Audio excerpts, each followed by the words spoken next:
My boss leaned closer and whispered, "Dance with me. My ex is watching. The reward is a kiss." The music swelled. Chandeliers glittered above us. Across the ballroom, her ex-husband laughed with a woman young enough to be his daughter. I was a single father, already counting the minutes until I could go home to tuck my child into bed. I wasn't supposed to be part of her revenge. I met her eyes and said quietly, "You can do better than this." That was the moment everything changed. The Riverstone Grand Hotel ballroom smelled like expensive perfume and ambition. Crystal chandeliers cast geometric shadows across marble floors where 200 people in formal wear pretended to enjoy themselves. I stood near a pillar, checking my watch again. I'm Bennett Reed, Senior Operations Manager at Cascade Industries. Father to a young daughter who thinks bedtime stories are negotiable. Widower for some years, though I rarely use that word. It makes people uncomfortable at work events. "You look like you're planning an escape route." The voice belonged to Reed Lang, finance director, and the only other person here who understood why I kept glancing at the exit. "Babysitter charges extra after a certain hour," I said. Reed laughed. "Honest answer. I like it." He nodded toward the center of the room. "She's watching you, by the way." I didn't need to ask who. Lila Hart commanded attention without trying. Our CEO stood surrounded by board members. Her posture perfect, her smile calibrated. Navy dress, minimal jewelry, hair pulled back in a way that said she didn't have time for complications. I had worked under Lila for some time. She was brilliant, demanding, and completely opaque. In meetings, she remembered every detail. She praised good work and dismantled weak arguments with surgical precision. But I had never seen her laugh. Not really. Not the kind of laugh that reaches your eyes. "She's had a rough stretch," Reed said quietly. "Did you hear about the divorce finalization?"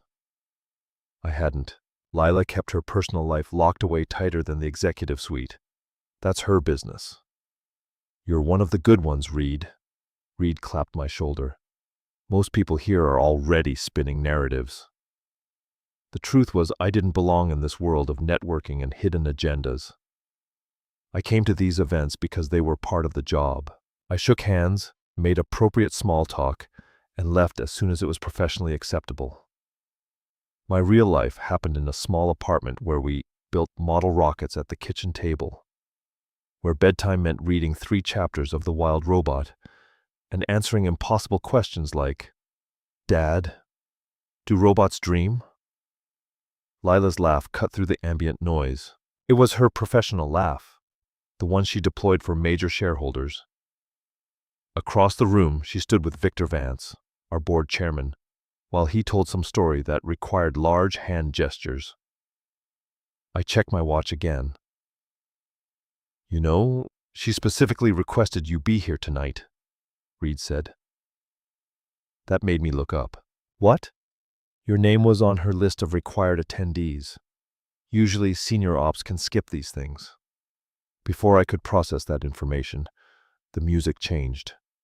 A string quartet had been providing forgettable background ambiance all evening, but now they shifted to something slower, more deliberate.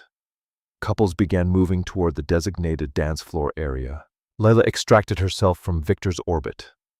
She moved through the crowd with purpose, stopping briefly to acknowledge various executives. Her trajectory was clear. She was walking toward me.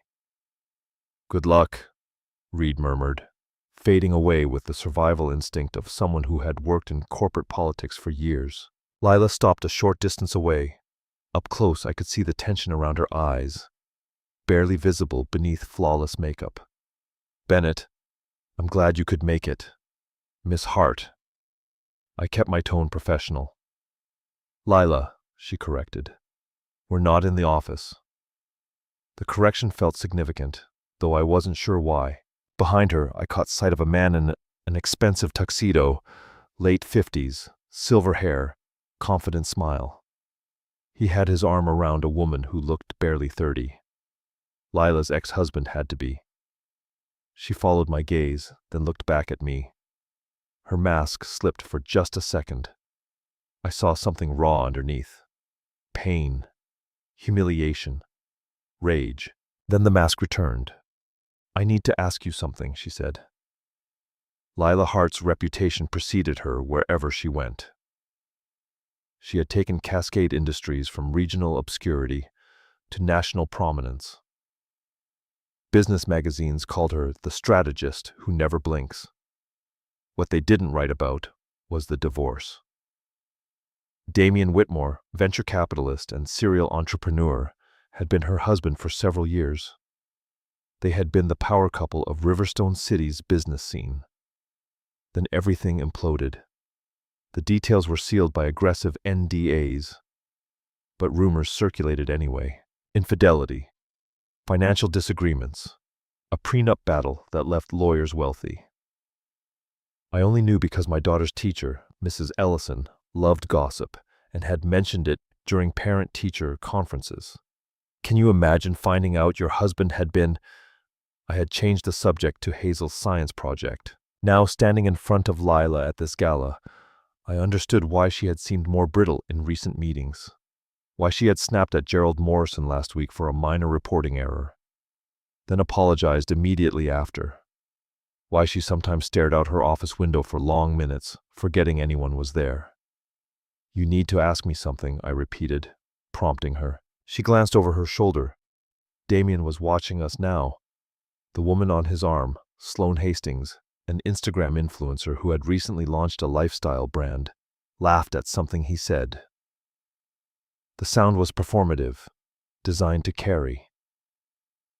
"I need a favor," Lila said. Her voice was controlled, but I heard the hairline fracture underneath. "It's somewhat unorthodox. Okay. Damian is here with his fiancée. They're getting married soon."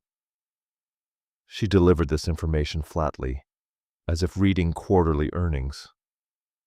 Victor already made a comment about emotional stability during transitions. I need to show them I'm fine. I waited. "The next dance is starting. I'd like you to partner with me."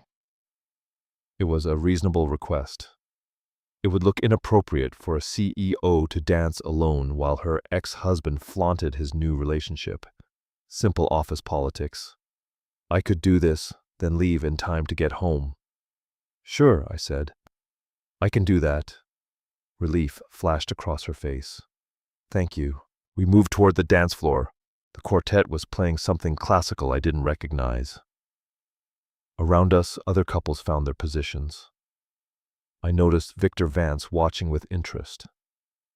Several board members had paused their conversations.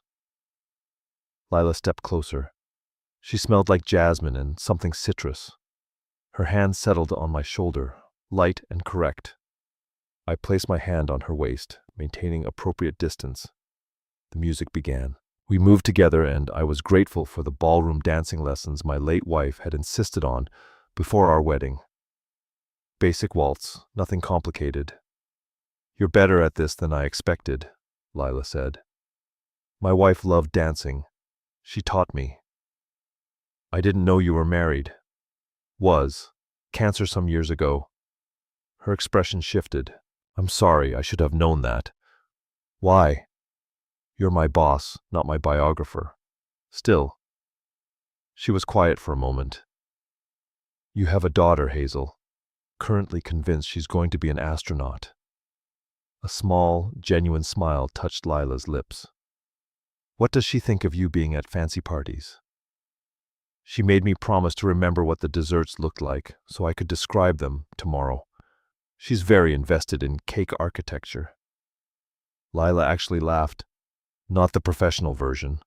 A real laugh. Surprised out of her. Then her gaze shifted past my shoulder. Her grip on my hand tightened. Damian and Sloane had joined the dance floor. They were performing, all exaggerated dips and movements designed to draw attention. Sloane's laugh rang out again. Lila's breathing changed. Faster, shallower. "Hey," I said quietly. "You don't have to watch them." Everyone's watching everyone, she said. That's how this works. The music shifted tempo. Couples adjusted, some leaving the floor, others arriving. Damien and Sloane remained, now closer to us, close enough that I could hear Sloane's voice. Baby, you're stepping on my dress. Lila stiffened against my hand. I had seen her negotiate million-dollar contracts. I had watched her present to hostile shareholders without breaking composure. But now, with her ex-husband a short distance away, dancing with a woman young enough to be his daughter, Lila's carefully constructed armor showed cracks. Several years, she said suddenly. We were married for several years. Do you know when it started with her? I didn't answer. She wasn't really asking me. Our anniversary dinner last year. He texted her from the table while I was in the restroom. I saw it when I got back. Just a glimpse of his screen. Missing you tonight. Lila's voice was very quiet, meant only for me. I confronted him in the parking lot. He said it was nothing, a business associate. I wanted to believe him, because believing him was easier than destroying everything we'd built. The quartet played on around us. Other couples moved in their own orbits, oblivious. He proposed to her at the same restaurant where he proposed to me. Did you know that? I found out from a magazine spread. Venture capitalist Damien Whitmore and lifestyle influencer Sloane Hastings announced engagement at romantic Riverstone Bistro.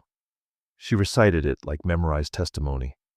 They used the same photographer. I kept us moving, maintaining the rhythm, giving her something steady to hold on to.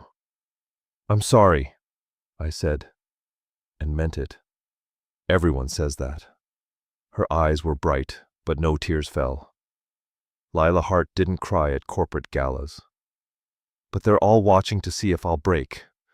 Victor wants to know if I'm emotionally compromised. Damien wants to prove he won. And Sloane. She laughed bitterly. Sloane just wants everyone to know she exists. Damien spun Sloane dramatically. She squealed with delight. Several people applauded. I need to... Lila's breath caught.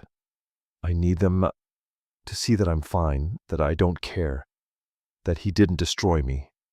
But he did hurt you, I said, and that's not the same as being destroyed. She looked up at me then, really looked at me, like she was seeing me for the first time outside of quarterly reviews and budget meetings. Why are you being kind to me? Why wouldn't I be? Because I'm not kind. Not really. I'm demanding and difficult, and I make people work overtime, and you're also human, I interrupted. And you're hurting. The music was building towards something. I could feel it in the quartet's intensity, in the way other dancers moved with more purpose. Lila's hand moved from my shoulder to my chest, not suggestively, more like she needed to steady herself. Bennett, I need to ask you something else. The real favor. Warning bells went off in my head. Okay. I need you to kiss me. I stopped moving. We stood there frozen in the middle of the dance floor while other couples swirled around us. What? Just for a moment. Right here, where everyone can see, where Damien can see. I need him to think. She took a shaky breath. I need him to think I've moved on, that someone else wants me, that I'm not just the woman he left behind. I saw it then, the desperation underneath her perfect composure. She wasn't asking me to dance. She was asking me to be a prop in her revenge fantasy. Lila, please. Her voice broke on the word. I'll make it worth your while. Promotion, bonus, whatever you need. Just please help me win this one thing. The chandelier light seemed too bright suddenly. I could feel eyes on us. Whether they were actually watching, or if that was just my imagination, I couldn't say. Damien and Sloane danced past us. He caught Lila's eye and smiled, smug and victorious. Please, Lila said again. I'm not asking as your boss. I'm asking as someone who's desperate and humiliated and trying not to fall apart in front of 200 people who are all waiting to see if I'll crack. My phone buzzed in my pocket. Probably the babysitter, Mrs. Rivera, from downstairs. Hazel had likely finished her homework and was negotiating for extra tablet time.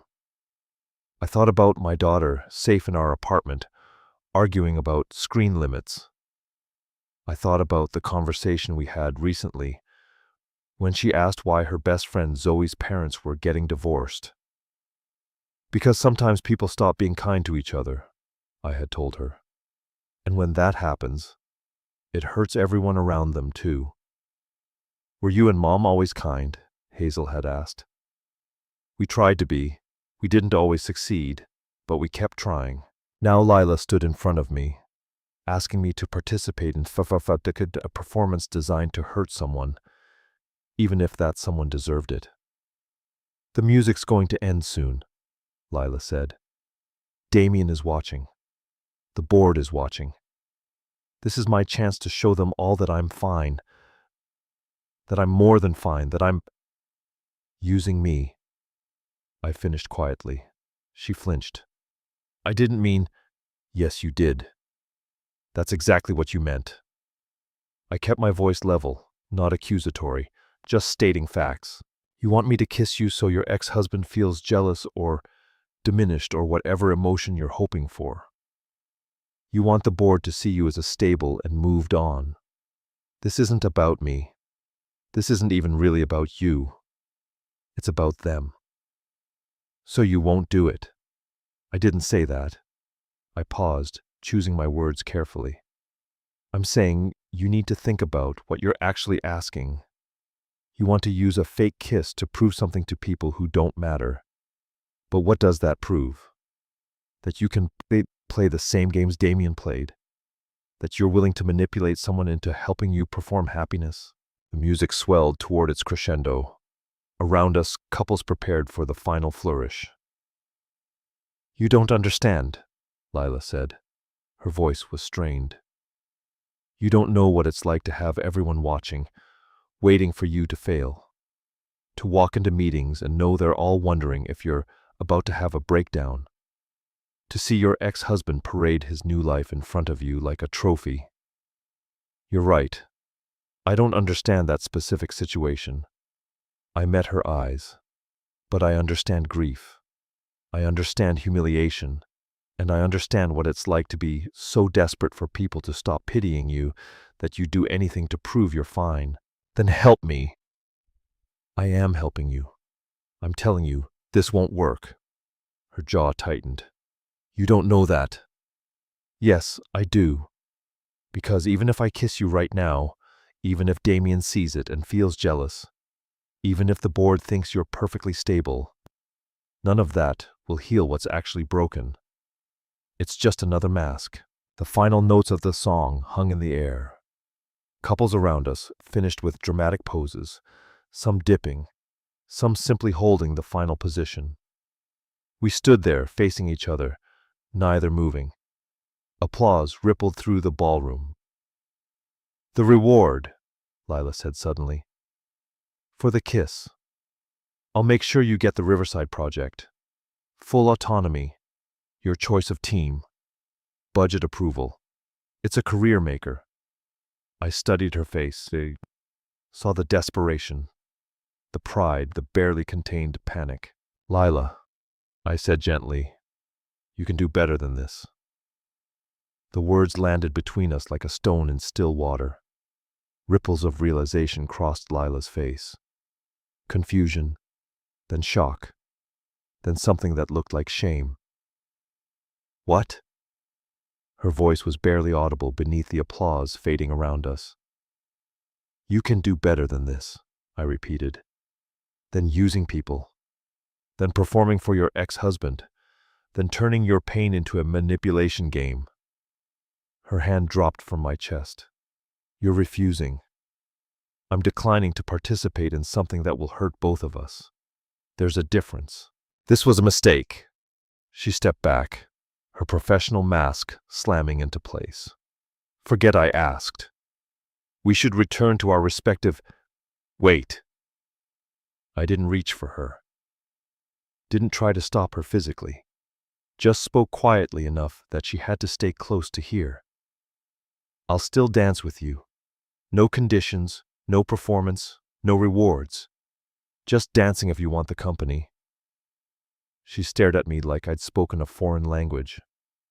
Why would you do that? Because you asked, and it cost me nothing to be kind. But Damien will see what he wants to see, regardless of what we do.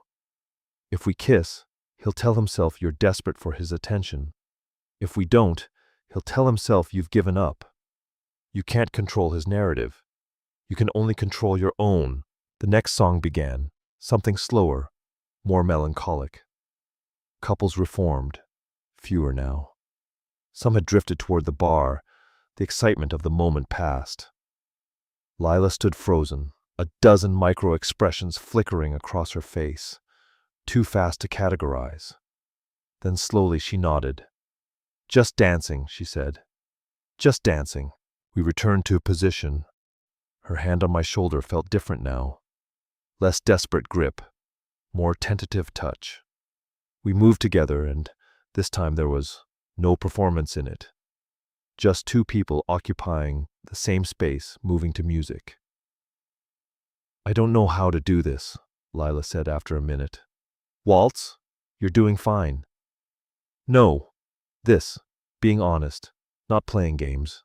I've been playing games for so long I forgot there was another way. I thought about how to respond. My wife and I went to counseling once, just before she got sick. Not because we were having problems, but because she wanted to make sure we had tools for when problems came. The counselor said something I've never forgotten. Authenticity is vulnerable, but manipulation is exhausting. She asked us which one we wanted our marriage to be built on. Smart counselor. Expensive counselor, but yes. We turned and I caught sight of Damien again. He was watching us now, his expression calculating. Sloane was talking animatedly, oblivious to his divided attention. He's staring, Lila murmured. Let him. Doesn't it bother you? Why would it? I'm not performing. I'm just dancing with my boss at a work event. Though if we're being authentic, I should tell you, I'm really hoping to leave soon. Hazel will be in bed by then, but she likes to know I'm home. That surprised a small smile from her. You're thinking about your daughter while dancing with the CEO. I'm always thinking about my daughter. It's kind of the job. Must be nice. It's terrifying and exhausting, and the best thing I've ever done. We danced in silence for a few more measures. The tension that had coiled through Lila's frame was loosening gradually, like a spring unwinding. I'm sorry, she said finally, for asking you to kiss me, for trying to bribe you with career advancement, for all of it. Apology accepted. Just like that. Just like that. You were hurting and you made a choice you regret. That's pretty human of you. The CEO isn't supposed to be human at these events. She's supposed to be invincible. Maybe that's the problem. The song ended. We separated, naturally without awkwardness.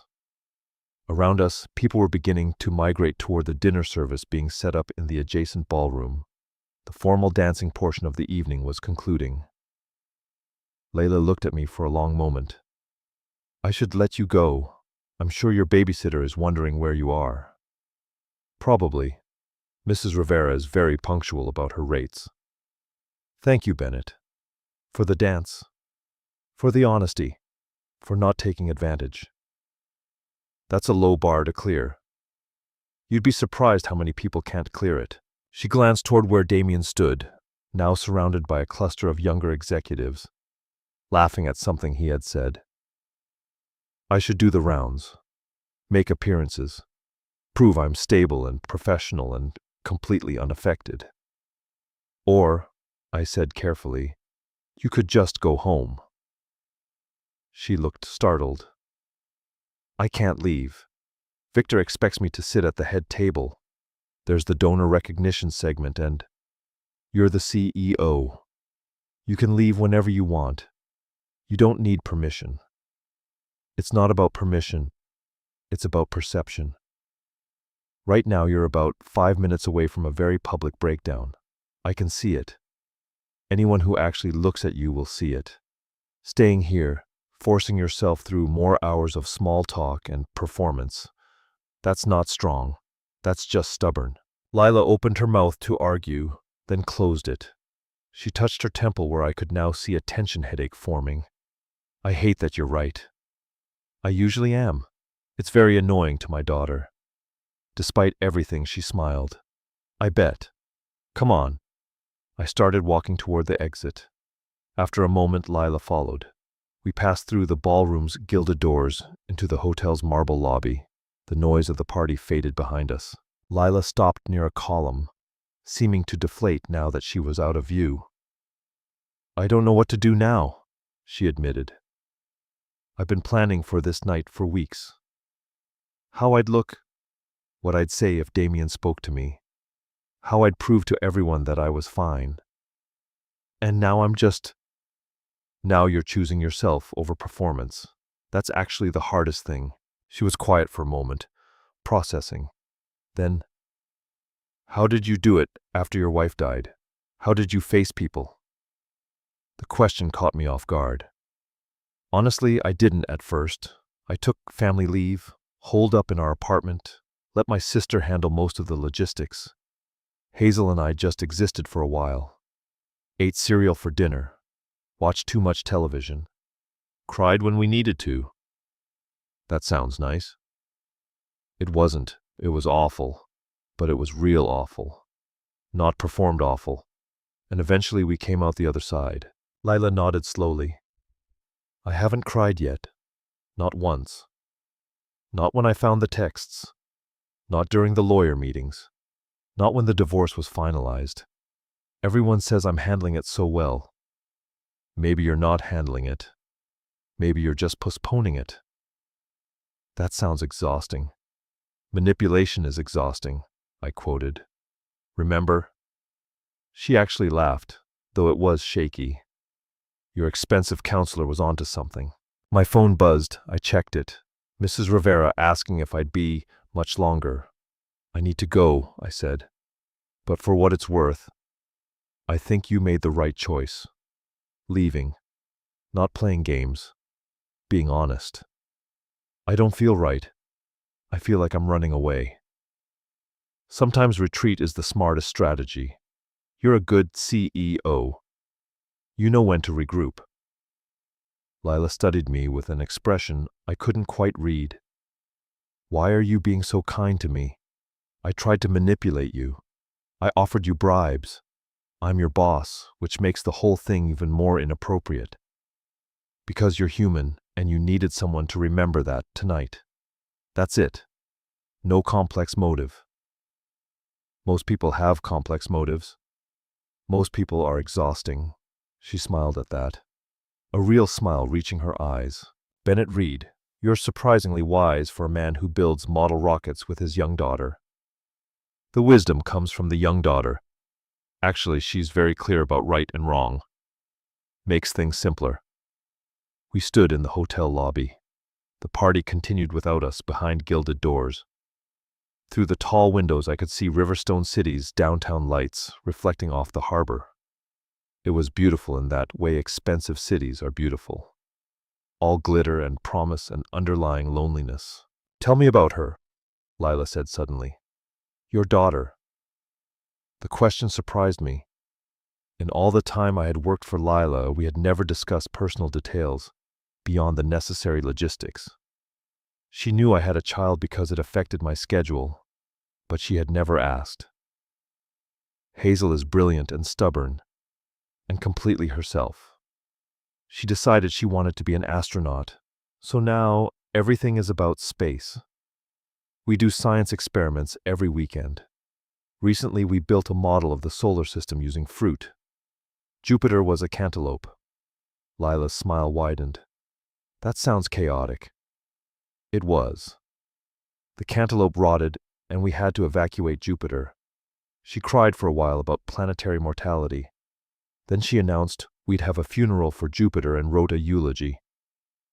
A eulogy for a cantaloupe. A very moving eulogy. She talked about Jupiter's loyalty to its moons and its sacrifice for scientific understanding. I recorded it. Lila looked genuinely relaxed. She sounds remarkable. She is. She's also 7, which means she asks approximately 400 questions per day. The other night she wanted to know why adults lie to each other. I paused. That was a fun conversation. What did you tell her? The truth. That sometimes people lie because they're scared or hurt or trying to protect themselves. But that lying usually makes things worse, not better. And that the people worth keeping in your life are the ones you don't have to lie to. Lila absorbed this. Your daughter is very lucky. I'm the lucky one. She keeps me honest. Every decision I make. I think, what would Hazel learn from watching this? What kind of man do I want her to see me be? Is that why you refused to kiss me? Partly, but also because it was wrong. You know it was wrong. You were asking me to participate in something that would hurt both of us. You because it wouldn't actually heal anything. Me because I'd be complicit in the manipulation. I wasn't thinking clearly. You were thinking very clearly. You were just thinking like someone who's been hurt and wants to hurt back. That's human. But it's not who you want to be. She was quiet for a long moment, absently turning the slim bracelet on her wrist. Damien used to say I was too honest for business, that I needed to learn to play the game better.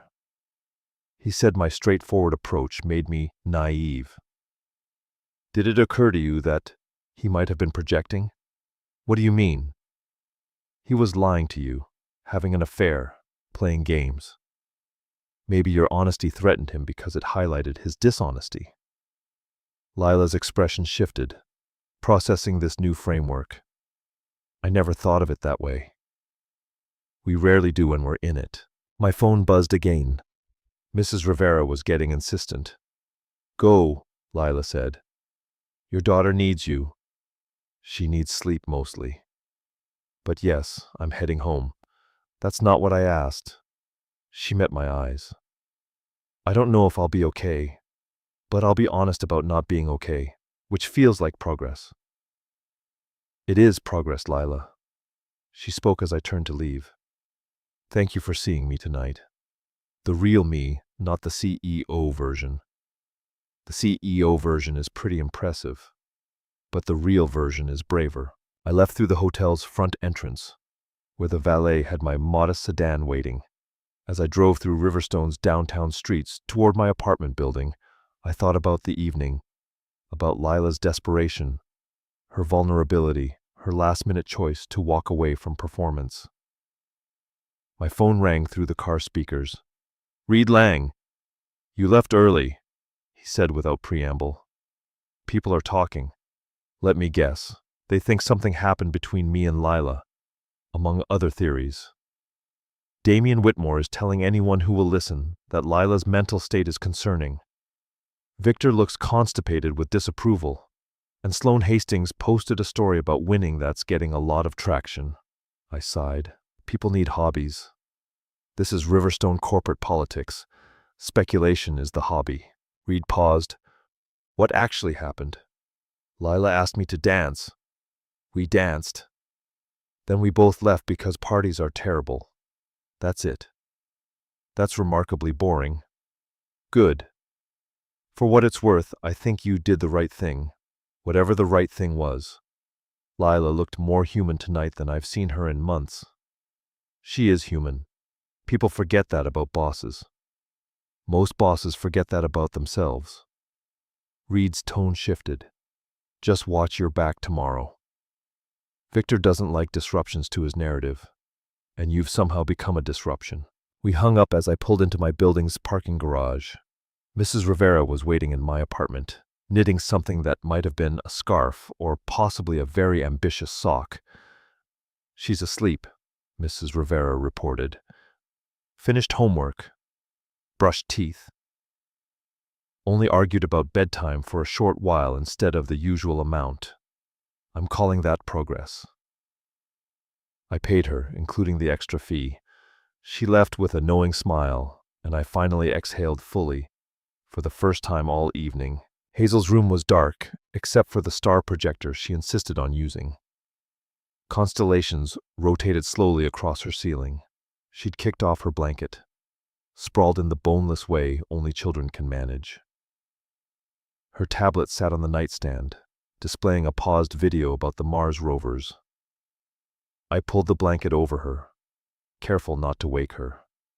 She stirred slightly, murmuring something about astronauts. "Dad?" Her voice was sleep-thick. "I'm home." "Was there cake?" "4 kinds. I took pictures on my phone. We'll analyze the structural integrity tomorrow." She smiled without opening her eyes. "Love you, Dad." "Love you too, kiddo." She was asleep again within seconds. I stood there for a moment, watching her breathe, feeling the weight of the evening settle into perspective. This was what mattered. Not corporate politics or revenge plots or performing stability for people who didn't actually care. This. My daughter. Safe and loved and dreaming about space. The next morning arrived too early. Hazel bounded into my room, which was offensive on a weekend, but standard for a child powered by curiosity and breakfast cereal. Dad, we need to make pancakes shaped like Saturn's rings. We need coffee first. Human coffee, not 7-year-old coffee. There's no such thing as 7-year-old coffee. Exactly my point. We made pancakes. They looked nothing like Saturn's rings, and more like concentric disasters, but Hazel declared them scientifically interesting. My phone buzzed. Email from Lila sent early that morning. "Bennett, thank you for last night. I'm taking some personal time. Soon we should discuss your leadership role on the Riverside project. You've earned it through merit, not manipulation. Also, I'd like to meet Hazel sometime, if that's appropriate. I think I could learn something from someone who writes eulogies for cantaloupes." I read it twice, then showed Hazel. "My boss wants to meet you." "The one from the fancy party?" "Yeah." "Is she nice?" "She's learning how to be. I think you'd like her." "Okay, but she has to be okay with messy science experiments." "I think that can be arranged." Lila didn't take just one day off. She took the entire week, which shocked the Cascade Industries gossip network into overdrive. Victor called an emergency board meeting. Reed texted me daily updates that read like war correspondence. I kept working, did my job, avoided speculation. One Saturday, Lila showed up at the public library where Hazel and I spent most weekend mornings. I was helping Hazel research Mars colony sustainability when I saw Lila browsing the astronomy section, obviously uncomfortable in jeans and a casual sweater. "Miss Hart," Hazel said loudly, because young children have no concept of library voice. "Dad says you might like science experiments." Lila looked startled, then pleased. "Are you good at experiments or do you just watch?" "I don't know. I've never actually done any." Hazel's expression suggested this was the saddest thing she had ever heard. "You've never done science experiments?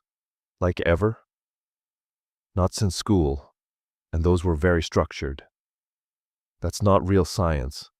Real science is when you don't know what'll happen and you have to figure it out." Hazel grabbed Lila's hand with the casual authority of childhood. "Come on. We're building a water filtration system today. You can help." I watched Lila allow herself to be towed toward our usual corner table, where I had already spread out materials. Coffee filters, activated charcoal, sand, gravel, empty bottles. "Is this okay?" Lila mouthed to me. "It's perfect," I mouthed back. For the next 2 hours, Lila Hart, CEO of Cascade Industries, built a water filtration system with a young girl. Hazel explained the scientific principles with the confidence of someone who had watched exactly one YouTube video. Lila listened, like it was the most important presentation she had ever heard. "See," Hazel said, pouring muddy water through their completed filter. "The big pieces get caught first, then the smaller pieces, and the charcoal takes out the weird chemicals. It's like a series of strategic checkpoints," Lila offered. "Yes, exactly," Hazel beamed. "You're good at this." Lila looked genuinely happy. "I am, aren't I?" We went to lunch after at a diner Hazel loved, because they served breakfast all day. Lila ordered French toast and didn't flinch when Hazel explained her entire Mars colonization plan, complete with diagrams drawn on napkins. "The hard part is water," Hazel explained. "But I think if we had enough filters like we made today, we could recycle everything. Nothing wasted. Closed-loop system." "Very efficient," Lila said. "Exactly." I watched them bond over systems thinking and sustainability. Two minds that worked in similar patterns despite the age gap. On the walk back to our car, Hazel ran ahead to look at something in a shop window. Lila and I walked in companionable silence. "She's extraordinary," Lila said. "I know you're doing a remarkable job. I'm doing my best. Some days, my best is frozen pizza and tablet time. But we survive." Lila stopped walking. "I want to apologize again. For that night at the gala, I was asking you to compromise your integrity for my ego. That was wrong on multiple levels. We've been over this. Apology accepted. Can we move forward?" "I'd like that." She hesitated. "As friends, if that's not too inappropriate, given our working relationship. Friends who build water filtration systems with young daughters. I think that's the least inappropriate foundation possible." She smiled. "Good." Hazel ran back. "Dad, can Miss Hart come to our apartment next week? I want to show her my model solar system, the new Jupiter. He's an orange." "That depends on Miss Hart's schedule." "Lila," she corrected, looking at Hazel. "Call me Lila. And yes, I'd love to see Jupiter the orange." Spring arrived slowly in Riverstone City. The harbor ice melted, trees budded, and Lila Hart continued showing up to weekend science experiments. At first, office gossip exploded. Damian Whitmore made pointed comments at investor meetings. Victor scheduled concerned check-ins. But Lila, for the first time in her professional life, didn't perform damage control. She just lived her life. "Let them talk," she said one Saturday while helping Hazel build a model of the International Space Station from cardboard and duct tape. "I'm tired of managing other people's narratives. The Riverside project launched under my leadership. Lila had indeed given me full autonomy. Though we both knew it wasn't a reward, it was what I had earned through years of consistent work. The difference mattered." One evening, after Hazel was asleep, Lila and I sat on my apartment's small balcony. She had brought wine. I had provided the cheese and crackers. "Victor's stepping down," she said without preamble. "Announced it today. He said something about wanting to spend time with family. But really, I think he realized I wasn't going to break or quit or conveniently have a breakdown. I stopped being interesting to manage." "How do you feel about it?" "Relieved. Validated. Slightly terrified about the board restructure." She sipped her wine. "But mostly I feel lighter. Like I've been carrying something heavy for years and finally put it down. The performance weight." "Exactly. God, when did you become so perceptive?" "I've always been perceptive. You just started paying attention." She laughed. "Fair point." We sat in comfortable silence, watching the city lights reflect off the harbor. Music drifted up from somewhere below. Someone's party. Laughter and voices blending together. "Can I tell you something?" Lila said. "Something I haven't told anyone." "Of course." "I'm seeing a therapist. Started recently. She's helping me process everything. The marriage, the divorce, the way I built my entire identity around being invulnerable. That's brave. It's terrifying, but necessary. She turned to face me. She asked me about that night at the gala, about what made me finally walk away. I told her about you refusing to kiss me. I imagined that was an interesting conversation. She said you gave me the gift of boundaries, that by refusing to participate in my manipulation, you showed me there was another way to exist. Lila's voice was soft. She's right. You did. I just didn't want to be part of something hurtful. You showed me that being human isn't weakness, that authenticity is actually strength, that I don't have to perform perfection to deserve respect. She paused. That's a radical concept for someone who spent years building armor. How does it feel being without the armor? Vulnerable, scary, real. From inside the apartment, we heard a thump. Both of us tensed, but then Hazel's voice called out, "Dad!" I fell out of bed, but I'm okay. Need help? I called back. No. Just wanted you to know. Lila laughed quietly. She's remarkable. She keeps me honest. Both of us, actually. She asked me recently if you were my girlfriend.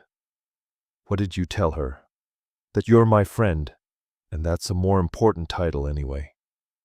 Lila held my gaze. Is it just friendship? The question hung between us, honest and vulnerable and terrifying. I don't know, I said truthfully. I know I like spending time with you. I know Hazel adores you. I know I respect the hell out of the work you're doing on yourself, but I also know we're both still healing from different wounds. And rushing into something because it feels good right now might not be fair to either of us. That's very mature. I have a young daughter watching my every move. Maturity is mandatory. She was quiet for a moment. Then what if we just keep doing this?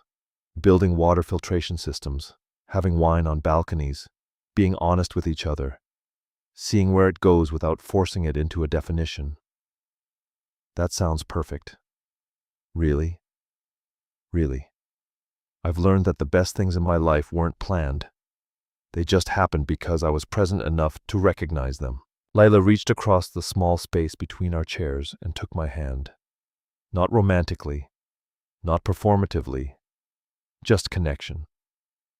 Thank you, she said, for that night, for every Saturday since, for showing me there's a different way to be.